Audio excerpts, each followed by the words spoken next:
Samahan niyo naman ako sa aking pamumuhay bilang isang nanay dito sa Raw at kita niyo naman ako ay nag-aayos ng aking janta or yung aking bag kasi kami ay lalabas na naman ng aking pamilya. Tara, ano nga palangga? Meron na naman akong na-save na mga bottles at ito lang siya kadami. Before is madami-dami yung aking bottles na na-save. Pero meron pa kami doong mga empty bottles sa aming car. At titingnan natin kung magkano na naman yung milyones na makukuha ko dito sa my bottle. So, tara na. At bihisan ko muna yung aking Junakis. Nandito na pala kami sa labas. At hinihingal na akong pababa. Kasi mabigat na si Diana. Ano ginambal mo yung Diana sa tatay mo? Nandun yung aming tatay. Medyo mabigat ang aming milyones na basura. Tapos ito yung aking bag. Nilagay muna dyan kasi napakainit. And inopen niya yung aming car. And charan! Meron kami dyang bottles. So, Indayana, ready ka na ba na malaman kung magkano ang aton ng milyones sa basura? Dito na lang kami sa may malapit na penny magbibenta ng aming bottles. So, yung tatay na namin yung pipila doon. Abuna! Mulțumim! Ce faci, drăguța? Ce faci? Bine! Ia uite ce condiție aici frumos, și scaunel și de toate. Să vă trăiască, să fie sănătoasă, să aibă noroc în viață. Da, mulțumim mult! Vă bine, pa, pa! Pa! Diana. Diana, nu? Da. Sabi ng asawa ko. Nang dumating kami is wala pang katao-tao pero ang bilis ng tao dumami sa bintahan ng mga bottles. Dumating na yung aking Diyosawa. 11 millions! 11 millions!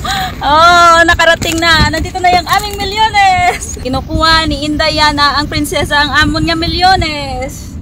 Nabenta namin ng 11.50 lei. Kundi pa, malaki na rin. Nasa 100 plus. Kapag kinonvert siya sa Philippine money. May pambili na naman si Indayana ng kanyang tinapay. 11 million gid Indayana ang money. Wow! Dahil nagkaroon kami ng milyones from the bottle, so dumaan kami dito sa may Dediman para bumili ng bagong blender ni Indayana. Yes, Indayana! Papasok kami dito sa may Dediman para bumili ng bagong blender ni Indayana. Kasi yung kanyang blender is hindi siya nag-work. So, bibili kami sa loob. Kasi maganda yung brand dito ng mga gamit ba sa kitchen. So, let's go sa Indayana! Nagpapark lang ang aming tatay. Inaayos na ng aking Diyosawa yung aming prinsesa sa kanyang trono. Tapos papasok na kami sa may loob ng Dediman para bumili ng aming kailangan. Kasi nga hindi na masyadong gumagana yung blender na binili namin na isa. So kailangan namin ng new blender para sa paggawa ng pagkain ni Indayana. Kasi alam niyo naman na siya ay kumakain ng puree.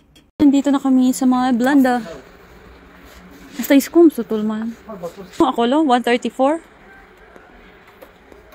Hasta yung 150. 134 lang sa tulman. Yan na! Diyan diplat na mami ang kala. I like this sa tulman. Put you? Bay, open bay? This one. No. It's nice? Hey. It's nice but the price is so good. Nandito kami sa may kanilang flower area.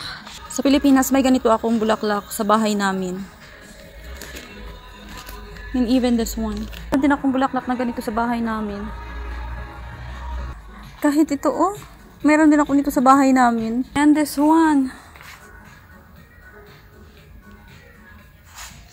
Halos lahat ng mga bulaklak na kanilang binibenta dito is meron ako sa Pilipinas tapos napadpad ako dito sa iba't ibang uri ng mga seeds ng gulay at mga bulaklak. I'm so excited for the next year kasi magiging plantita na rin po ako. Yes, meron na po akong lupa na pagtataniman ng mga iba't ibang gulay for next year. Nakabili na kami mga palangga. Alis na kami. Dahil meron na naman kaming aatinahan na wedding, ito ay wedding ng pinsan ng aking Diyosawa.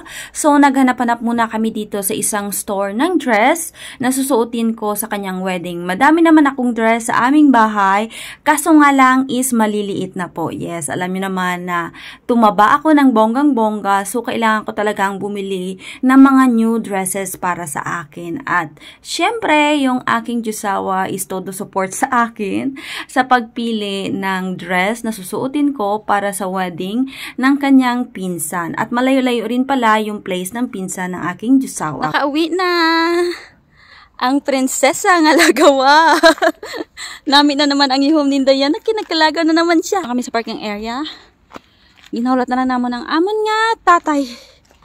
Kay kadamos ang iya nga bilik biton. Gatas tol. Alta. No, astay mo ine. Astay creo. No, eso no.